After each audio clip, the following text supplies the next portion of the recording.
Detective Marcus Thompson stood at the edge of Buckingham Palace's courtyard, his black tactical gear making him stand out among the tourists and regular police officers. He was part of an elite SWAT unit visiting London for an international security conference. At 32 years old, Marcus had built his reputation on being the toughest officer in Chicago's most dangerous neighborhoods. He had stormed crack houses, faced down armed gangs, and never backed down from a fight. The morning sun reflected off his polished boots as he watched the changing of the guard ceremony beginning. Hundreds of tourists gathered with their cameras, all excited to see the famous red-coated soldiers with their tall black hats. Marcus rolled his eyes and shook his head. To him, this whole thing looked like a costume party rather than real security work. "Look at these guys," Marcus muttered to his partner, Officer Jake Rodriguez, who stood beside him. "Playing dress-up in those ridiculous outfits. Redcoats and fuzzy hats? This is supposed to be security?" He laughed loudly, causing several nearby tourists to turn and stare. The Royal Guard stood perfectly still at their posts, their faces showing no emotion behind the black straps of their bearskin hats. Their red tunics were perfectly pressed, their boots shined to a mirror finish, and their rifles held at the exact same angle. They looked more like statues than real soldiers to Marcus. "I bet I could walk right past them and they wouldn't even notice," Marcus said, his voice growing louder with confidence. "Back home we deal with real criminals, real danger. These guys probably couldn't handle a jaywalker, let alone a serious threat." Jake shifted uncomfortably. "Maybe we should just watch and learn, Marcus. This is their territory." But Marcus was already walking closer to the guards, his heavy boots echoing on the stone pavement. He had always been the type of person who needed to prove his point. Growing up in a rough neighborhood had taught him that showing weakness meant getting walked over. In his mind, respect was something you earned through strength and action, not by standing still in a fancy uniform. "Hey there, soldier boy," Marcus called out to the nearest Royal Guard, a tall man with broad shoulders who couldn't have been more than 25 years old. The guard's name was James Mitchell, though Marcus had no way of knowing this. James had served 2 tours in Afghanistan before joining the Royal Guard, but his impressive military record was hidden beneath the ceremonial uniform. "I'm talking to you," Marcus continued, stepping even closer. "Must be nice having such an easy job." "Just stand there and look pretty for the tourists, right?" His voice carried across the courtyard, and more people began to notice the confrontation developing. James remained perfectly still, his eyes focused straight ahead as he had been trained. The discipline required to be a Royal Guard was intense. These soldiers had to ignore all distractions, whether it was crying babies, loud tourists, or in this case, a mocking foreign police officer. Marcus interpreted the silence as weakness. "What's wrong? Cat got your tongue? Or are you just too scared to talk to a real cop?" He reached out and knocked on James's rifle with his knuckle, making a sharp tapping sound. "This thing even loaded, or is it just for show like everything else here?" The crowd around them grew larger, with people pulling out their phones to record what was happening. Some tourists looked uncomfortable, sensing that something was going wrong. Others seemed excited to witness drama at the usually peaceful palace. "In America, we don't hide behind costumes," Marcus announced to the growing audience. "We face real danger every day. Gang shootouts, drug raids, car chases. Not standing around like a museum display." James's jaw tightened slightly, the only sign that he was even aware of Marcus's presence. But his training held firm. Royal Guards were taught to maintain their position no matter what happened around them. They had endured hours of practice, learning to ignore everything from screaming children to aggressive drunks. Marcus's partner Jake finally stepped forward, grabbing Marcus by the arm. "Come on, man. Let's go check out the conference center. We're supposed to meet the other units in an hour." But Marcus shrugged off Jake's grip. He was enjoying the attention from the crowd and the feeling of superiority over what he saw as a pretend soldier. "Just one more minute," he said. "I want to see if I can get a reaction out of Statue Boy here." He walked in a circle around James, examining him like he was inspecting a piece of equipment. "Look at this, folks," he announced to the crowd. "This is what passes for elite security in England. A guy who can't even respond when someone's talking to him." What Marcus didn't know was that James had served with distinction in some of the most dangerous areas of Afghanistan. He had led rescue missions, survived multiple attacks, and earned medals for bravery under fire.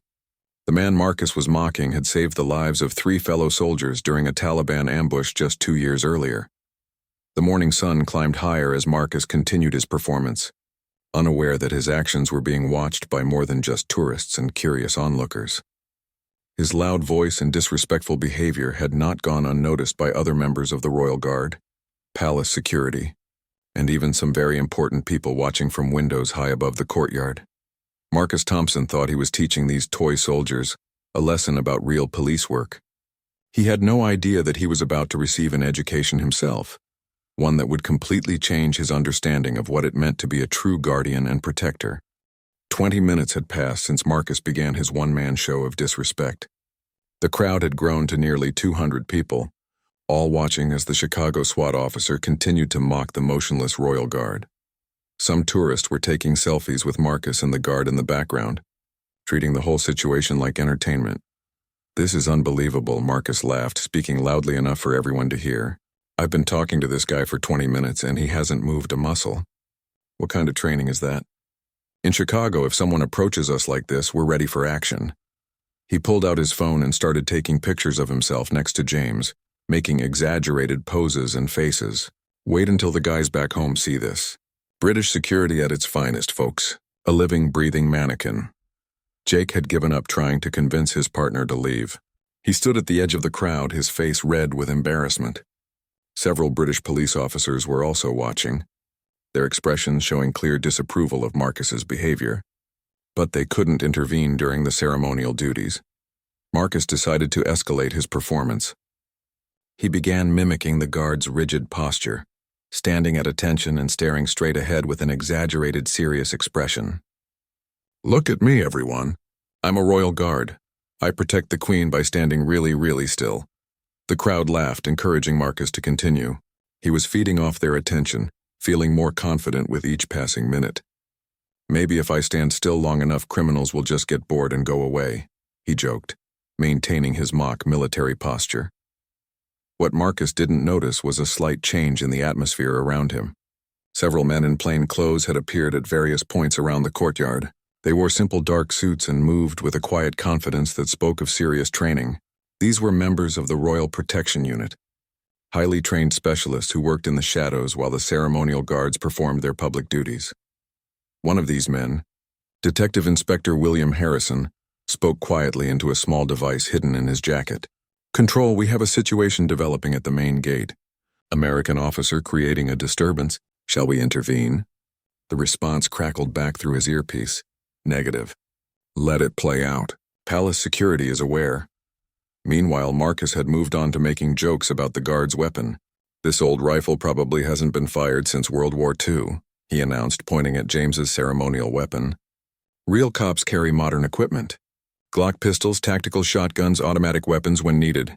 He patted his own service weapon, visible in its holster on his tactical vest. "This baby has stopped real criminals. Drug dealers, gang members, armed robbers, not tourists taking pictures." The crowd was eating up every word, but some of the British visitors were beginning to look uncomfortable. An elderly man in a military uniform stepped forward from the crowd. "Excuse me, officer," the man said in a crisp British accent. "Perhaps you're not aware of the service record of our guards?" Marcus turned to face the older man, noting his military bearing and the subtle insignia on his uniform that suggested high rank. "Service record? What service? Standing still for tourists?" The elderly officer's eyes hardened. "That young man you're mocking served 2 tours in Afghanistan. He's seen more combat than most soldiers will in their entire careers." "Afghanistan?" Marcus scoffed. "How would you know that? And even if it's true, that was then. Right now he's just a tourist attraction who can't even defend himself from a little verbal teasing." The elderly officer stepped closer, his voice dropping to a level that only Marcus could hear. "Son, you have no idea what you're dealing with. These men are elite soldiers who happen to perform ceremonial duties. But they're still soldiers," Marcus waved dismissively. "Elite, please." Elite soldiers respond to threats. They don't stand there like statues while someone disrespects them. "And what exactly are you threatening, officer?" the elderly man asked quietly. The question caught Marcus off guard. He realized he had been speaking as if he was some kind of threat that needed to be dealt with, when in reality he was just a visitor making jokes. But his pride wouldn't let him back down now. "I'm not threatening anything," Marcus said loudly, ensuring the crowd could hear. "I'm just pointing out that real security work requires real responses. This is all for show. The elderly officer nodded slowly. I see, and you believe your way is superior? Absolutely, Marcus replied with confidence. Chicago SWAT doesn't play games. We handle business. Unknown to Marcus, his entire performance was being recorded not just by tourists, but by palace security cameras. The footage was being watched in real time by some very important people, who were beginning to take a personal interest in this arrogant American officer. High above the courtyard, in an office overlooking the scene, Captain Elizabeth Thornberry of the Royal Guard Regiment was watching the situation unfold on multiple monitors. She had 25 years of military service, including command positions in Iraq and Afghanistan. Her jaw was set in a hard line as she watched the Chicago officer continue his disrespectful display. Get me a full background check on that American officer, she ordered her aide.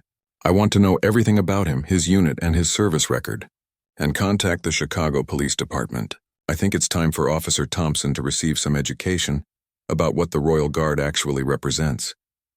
Captain Thornberry reached for her phone and dialed a very secure number. Sir, we have an American SWAT officer creating quite a scene at the main gate. I believe this presents an excellent teaching opportunity, if you're willing to authorize a demonstration.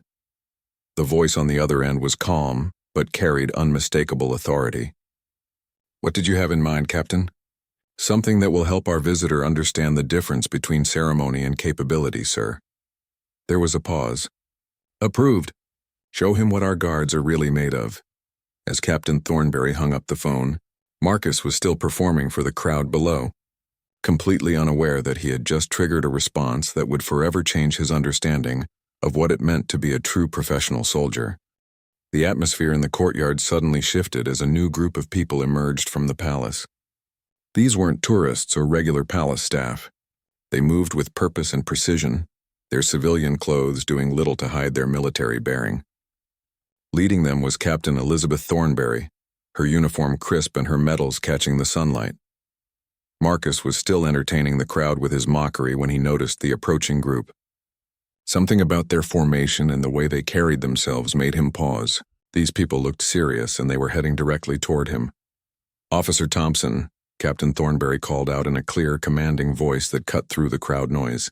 I believe you're enjoying our hospitality this morning. Marcus turned to face her, automatically noting her rank insignia and military decorations.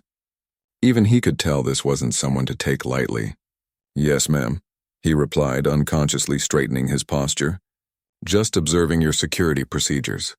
Observing, she repeated, her tone neutral but her eyes sharp. Or perhaps offering commentary. The crowd had grown quiet, sensing that something significant was about to happen. Phones were raised higher as people prepared to record whatever came next. I was just having a friendly conversation with your guard here, Marcus said, gesturing toward James, who remained perfectly motionless, though he's not much of a talker. Captain Thornberry stepped closer, close enough that only Marcus could hear her words clearly. Officer Thompson, would you consider yourself an expert in military tactics and training? The question seemed straightforward enough. Marcus's confidence returned. I'm a 12-year veteran of Chicago SWAT. I've handled everything from hostage situations to terrorist threats. I know what real tactical work looks like. Excellent, Captain Thornberry said, stepping back so the crowd could hear again. Then you'll appreciate a demonstration of British tactical capabilities. Would you be interested in participating in a small exercise? Marcus felt a surge of excitement. This was exactly what he had been hoping for, a chance to show these ceremonial soldiers what real law enforcement looked like. Absolutely. What did you have in mind? A simple test, the captain replied. You've suggested that our guards are merely decorative. I'd like to offer you the opportunity to prove your point. She gestured to the open courtyard area. A basic scenario. You'll play the role of a hostile intruder attempting to breach palace security. Our guards will respond according to their training. Nothing dangerous, of course, just a chance for you to demonstrate the superiority of American tactical methods. Marcus grinned widely. This was perfect. He'd been talking about how much better he was. Now he'd get to show everyone. You're on. What are the rules? Simple. Captain Thornberry explained loud enough for the crowd to hear. You'll start at the main gate. Your objective is to reach the palace entrance approximately 50 meters away. Our guards will attempt to stop you using non-lethal methods. If you reach the target, you win. If they stop you, they win. Marcus looked at the distance, 50 meters across mostly open ground, with a few ornamental barriers and garden features for cover, against guards who had spent the morning standing motionless like statues.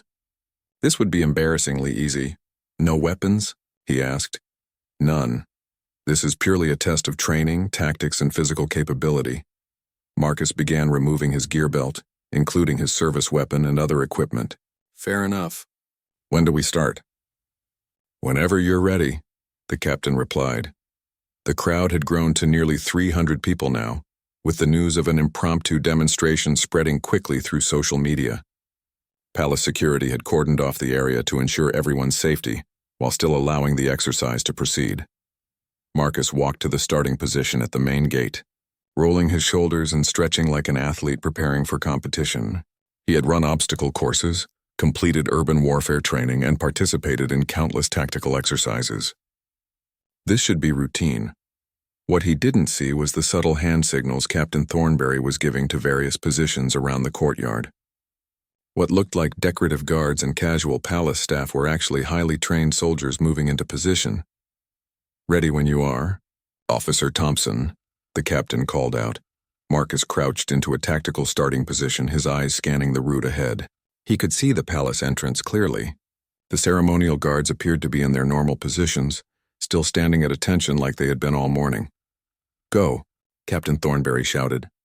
Marcus exploded into motion, running hard toward the palace entrance. His plan was simple: use speed and aggression to overwhelm any response before the guards could react. He had covered maybe 10 meters when he realized something was very wrong. The guards weren't standing still anymore. James, the same guard Marcus had been mocking for the past hour, had moved from his ceremonial position with fluid precision, but he wasn't alone. From positions that had seemed empty or occupied by harmless palace staff, other figures were converging on Marcus's position, with the coordinated efficiency of a well-oiled machine. Marcus tried to adjust his route, cutting left toward an ornamental garden barrier that would provide cover, but as he moved, he found his path blocked by a guard who seemed to have appeared from nowhere. The man was smiling politely, but his position made it clear that Marcus wasn't going any further in that direction. Changing direction again, Marcus sprinted toward what looked like an opening near the palace's side entrance. He was fast, and his conditioning was excellent from years of tactical training. But every time he thought he had found a clear path, another guard materialized to block his way. These weren't the slow ceremonial movements he had expected. These men moved like elite athletes, anticipating his direction changes and working together with a level of coordination that spoke of countless hours of training together. Marcus was beginning to breathe hard, not just from the physical exertion but from the growing realization that he had seriously underestimated his opponents. The crowd was cheering and filming everything, but he could no longer hear them clearly over the sound of his own heartbeat. 20 meters from the palace entrance, with victory seemingly within reach, Marcus made his final sprint. He had found what looked like a clear corridor between two ornamental pillars.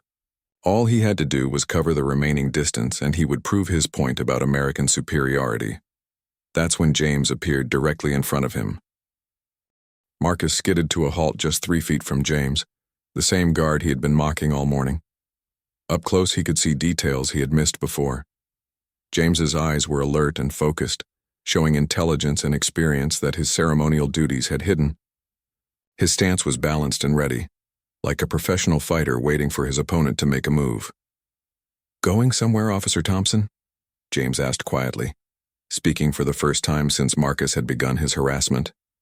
His voice was calm and controlled, with just a hint of amusement.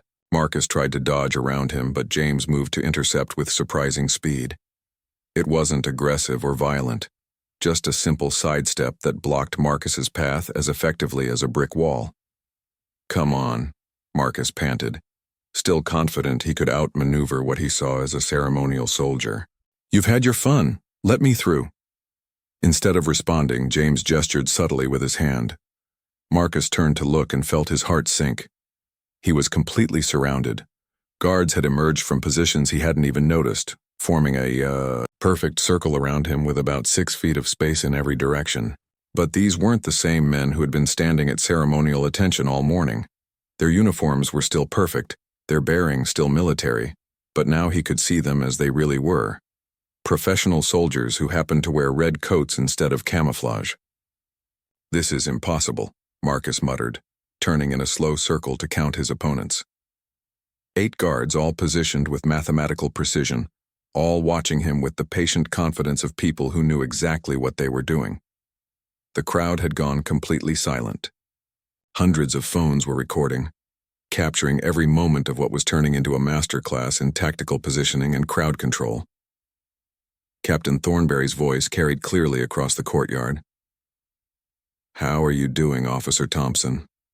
Found that British security to be as easy to overcome as you expected?"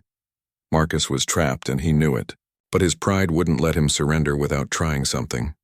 He was still a trained SWAT officer with years of experience. He could find a way out of this. He feinted left, then spun right, trying to catch the guards off balance, but they moved with him, maintaining their positions with the smooth coordination of dancers who had practiced the same routine thousands of times. Getting desperate, Marcus tried a more aggressive approach. He rushed directly at the smallest gap between 2 guards, hoping to force his way through with pure determination and physical strength. What happened next was so fast that most of the crowd missed it entirely. James stepped forward and placed one hand gently on Marcus's chest, stopping his charge completely. It wasn't violent or dramatic. It looked almost polite. But Marcus found himself unable to move forward despite putting his full weight behind the attempt. "Easy there," James said quietly. "No need to hurt yourself." Marcus stepped back, breathing hard and beginning to sweat despite the cool morning air. He was a strong man, well-conditioned and experienced in physical confrontations. But James had stopped his charge as easily as someone might catch a thrown ball. "Who are you people?" Marcus asked, looking around at the circle of guards surrounding him. "We're exactly who we appear to be," James replied. "Her Majesty's Guard. We protect the royal family and the palace. The red coats and ceremonial duties are part of our job, but they're not the only part." One of the other guards spoke up, a woman who looked to be in her early 30s. "I'm Corporal Sarah Mitchell. 2 tours in Iraq, 1 in Afghanistan, specialized in urban warfare and close protection." Another guard nodded. "Sergeant David Chen, former Special Air Service, counter-terrorism specialist." As each guard introduced themselves, Marcus began to understand the magnitude of his mistake. These weren't toy soldiers playing dress-up. They were elite military personnel who had seen real combat, earned real decorations, and developed real skills in some of the most dangerous places on Earth. "The ceremonial duties are an honor," James explained, his voice still calm and patient. "But we're soldiers first. We train constantly in tactical operations, weapons handling, and protective techniques. The tourists see the ceremony. The people who matter see the results." Marcus looked around the circle again, but now he was seeing different people entirely.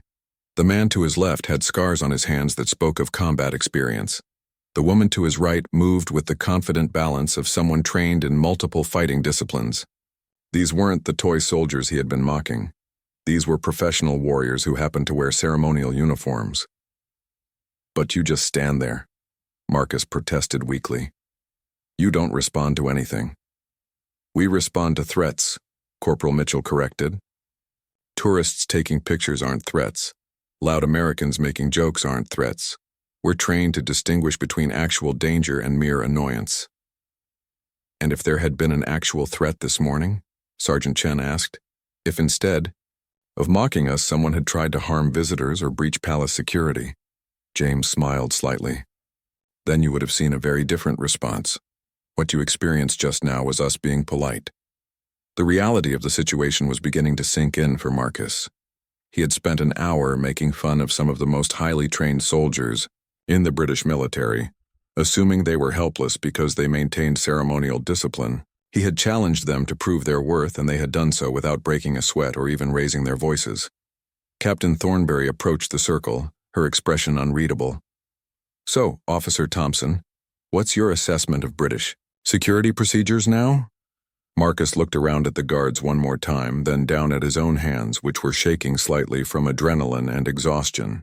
The crowd was still watching, still recording, waiting for his response.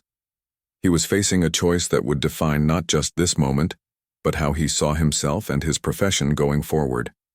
He could double down on his original position, insist that this had all been luck or some kind of trick. Or he could accept that he had learned something important about the difference between appearance and reality, between ceremony and capability. The next words out of his mouth would determine whether he walked away from this experience as the same arrogant officer who had arrived, or as someone who had gained genuine wisdom about what it meant to be a true professional. Marcus stood in the center of the circle, his chest heaving as he tried to catch his breath. The weight of hundreds of staring eyes pressed down on him, along with the even heavier weight of his own realization. Every phone camera pointed in his direction felt like a mirror, reflecting back his own arrogance and ignorance. Marcus started, then stopped. His throat felt dry, and not just from the physical exertion. For the first time in years, he was genuinely at a loss for words. Captain Thornberry waited patiently, her expression neutral but not unkind. The guards around him remained in position, but their stance had relaxed slightly. They weren't threatening him, they were simply present, professional and ready. "I was wrong," Marcus finally said, his voice barely above a whisper. "Louder, please," Captain Thornberry requested. "I think the crowd would like to hear your thoughts." Marcus cleared his throat and raised his voice, though it took considerable effort to overcome his embarrassment. "I was wrong. I made assumptions based on appearances, and I was completely wrong." The crowd remained silent, sensing that this was an important moment, not just for entertainment, but for genuine learning and growth. "James," Marcus said, turning to face the guard he had spent so long mocking, "I owe you an apology. I disrespected you, your uniform, and your service. I acted like an ass, and I'm sorry." James nodded once, accepting the apology with the same quiet dignity he had shown throughout the entire confrontation. "Apology accepted, Officer Thompson." Marcus looked around at each of the other guards. "All of you. I came here thinking I knew what real security looked like, and I insulted people who have served their country with honor. That was wrong of me." Corporal Mitchell stepped forward slightly. "We appreciate the apology, Officer Thompson, but perhaps you could tell us what you've learned from this experience." It was a fair question, and Marcus knew that a simple apology wasn't enough. He needed to demonstrate that he truly understood the lesson being taught. "I learned that real strength isn't about making noise or showing off," Marcus said slowly, working through his thoughts out loud. "You all could have responded to my insults this morning. You could have put me in my place immediately, but you didn't, because you had something more important to do, your duty." He paused, gathering his thoughts. "I also learned that discipline and restraint aren't signs of weakness. They're signs of professionalism. When you finally did respond, it wasn't out of anger or ego. It was controlled, precise, and effective." Captain Thornberry nodded approvingly. "What else?" Marcus thought about his experience trying to reach the palace entrance, and how completely outmatched he had been despite his years of training. "I learned that there's a big difference between individual skill and team coordination. I'm a good officer, but I was facing a unit that works together like they share the same mind. That level of coordination doesn't happen by accident. It comes from training together, trusting each other, and understanding that the mission is more important than any individual," Sergeant Chen added. "Exactly," Marcus agreed. "And I learned that ceremonial duties don't make soldiers soft. If anything, the discipline required to perform those duties perfectly, while staying ready for real threats, makes them stronger." The elderly military officer who had tried to warn Marcus earlier stepped forward from the crowd. "Young man, do you know what the most important quality of a protector is?" Marcus considered the question carefully. "Strength, skill? Training?" The elderly officer shook his head. "Restraint. Anyone can learn to fight. Not everyone can learn when not to fight. These guards could have ended your little demonstration in seconds, but they chose not to because it wasn't necessary. They protected you from your own foolishness, while still teaching you the lesson you needed to learn." The words hit Marcus hard, because he recognized their truth. He had been trying to provoke a reaction all morning, but the guards had refused to give him one until it served a purpose. Even during the exercise, they had stopped him without hurting him, despite having numerous opportunities to do so. "There's something else," James said quietly. "We heard about your service record while you were running around the courtyard." Marcus looked surprised. "My service record?" Captain Thornbury smiled for the first time since the confrontation began. Officer Thompson, you've served with distinction for 12 years. You've saved lives, protected innocent people, and put yourself in danger for your community. That's admirable work, and it deserves respect. But, she continued, your record also shows that you've had some issues with working as part of a team. Several complaints about not following orders, conflicts with supervisors, and a tendency to go it alone when you should be coordinating with others. Marcus felt his face redden. Those incidents were part of his official record, but he had always justified them as necessary independence in difficult situations. The thing is, Corporal Mitchell added, individual heroics have their place, but protection work, whether it's guarding a palace or serving a community, is ultimately about being part of something larger than yourself. We stand at these posts not because we're individually impressive, Sergeant Chen explained, but because we're part of a system that has protected the royal family for centuries. Each of us is replaceable, but the institution continues. Marcus was beginning to understand that this lesson went far beyond his embarrassing morning at Buckingham Palace. These guards were showing him a different way of thinking about service, duty, and professional pride. So what happens now? Marcus asked. Captain Thornbury exchanged glances with her guards, then smiled again. Now, Officer Thompson, you have a choice. You can go back to your conference, attend your meetings, and return to Chicago with a story about how you were humiliated by the British guards. She paused dramatically. Or you can stay for the rest of the day and let us show you what our training really looks like. We're conducting tactical exercises this afternoon, and we could use an experienced American officer to help evaluate our procedures. Marcus looked around, at the faces surrounding him, guards who had every reason to dismiss him but were instead offering him an opportunity to learn and grow. The crowd was still watching, still recording, waiting to see what he would choose. This was his moment of truth. He could retreat into wounded pride and defensive anger, or he could embrace the chance to become better than he had been when he woke up that morning. Marcus looked at Captain Thornbury, then at each of the guards who had just taught him the most important lesson of his career. The choice she offered wasn't just about how to spend the rest of his day. It was about what kind of officer and what kind of man he wanted to be going forward. I'd be honored to stay and learn, Marcus said, his voice steady and sincere, if you'll have me. The crowd erupted in applause, and Marcus felt a flush of warmth that had nothing to do with embarrassment this time. Several tourists approached to shake his hand, praising him for his honesty and willingness to admit his mistakes. Jake finally pushed through the crowd to reach his partner. Marcus, man, I thought you were going to get yourself arrested or worse. I deserved worse, Marcus replied. These people showed me more respect than I showed them, even after I made a fool of myself.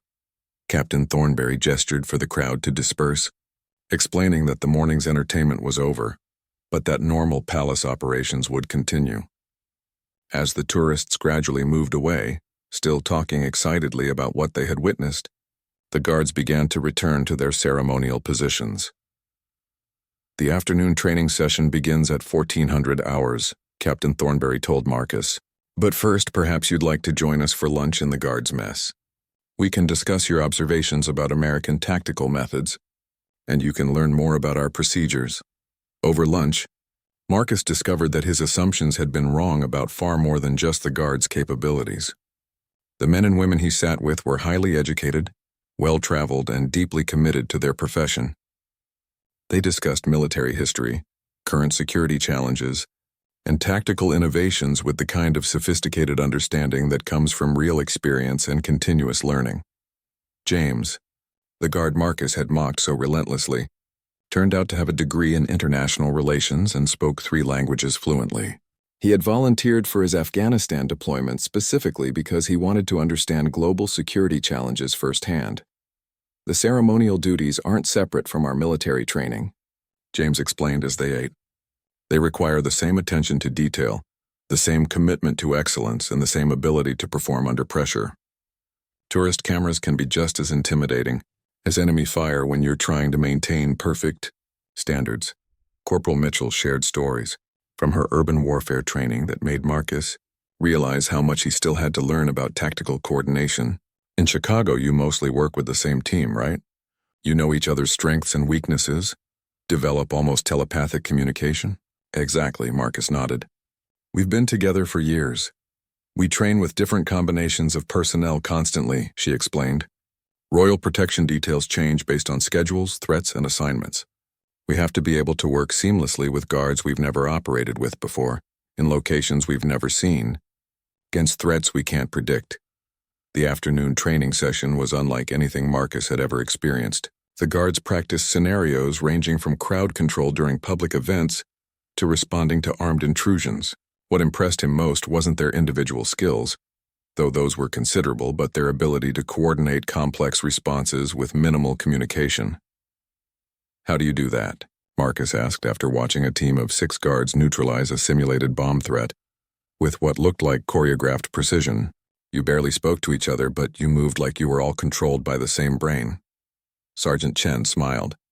Years of training together, but more importantly, years of training to the same standards. When everyone knows the procedures perfectly, when everyone trusts their teammates completely, you don't need much verbal communication. During a break in the exercises, Captain Thornberry pulled Marcus aside. Officer Thompson, I hope you understand that this morning wasn't about humiliating you. It was about teaching an important lesson that we thought you needed to learn. I did need to learn it, Marcus admitted. Back home, I've been the guy who thinks he knows everything, who doesn't listen to other people's ideas because I'm too busy proving how tough I am. And how has that worked out for you? Marcus laughed ruefully. Not great, actually. I've had 3 different partners request transfers in the past 2 years. My captain keeps passing me over for promotion and I couldn't figure out why. And now? Now I think I understand. Being strong isn't about proving you're better than everyone else. It's about being part of something stronger than any individual could be alone. Captain Thornberry nodded approvingly. That's the difference between being a warrior and being a soldier. Warriors fight for themselves. Soldiers fight for each other and for something bigger than themselves. As the day ended, Marcus found himself standing once again in the courtyard where his education had begun. The evening light cast long shadows across the stone pavement, and new guards had taken positions for the evening watch. They stood with the same perfect discipline he had mocked that morning, but now he saw them completely differently. James approached him as he prepared to leave. Officer Thompson, before you go, I wanted to give you something. He handed Marcus a small card. It's the contact information for our training exchange program. We occasionally send guards to train with American law enforcement units, and we host American officers here for advanced courses. You'd want me back after today? Marcus asked, genuinely surprised. Especially after today, James replied. Someone who can admit they were wrong and learn from their mistakes is exactly the kind of person we want to work with. Marcus pocketed the card carefully. I'll talk to my captain about it. Though after today's performance goes viral on social media, I might not have a job to come back to. I wouldn't worry about that, Captain Thornberry said, appearing beside them. I've already spoken with your department chief. The video footage shows an officer who made mistakes but had the character to acknowledge them and learn from them. That's not something to be ashamed of. It's something to be proud of. As Marcus walked away from Buckingham Palace that evening, he reflected on how completely the day had changed him. He had arrived as an arrogant officer convinced of his own superiority. He was leaving as a humbled man who understood that true strength comes from discipline, coordination, and service to something greater than oneself. The red-coated guards continued their eternal watch, protecting not just a building or a family, but centuries of tradition and the principles of duty, honor, and selfless service. Marcus now understood that their stillness wasn't weakness. It was the ultimate expression of strength under control. 6 months later, Marcus would return to London as part of the training exchange program. But that's a story for another day. For now, he had learned the most important lesson of his career. That real respect isn't demanded, it's earned through competence, character, and the wisdom to know when to stand still and when to act.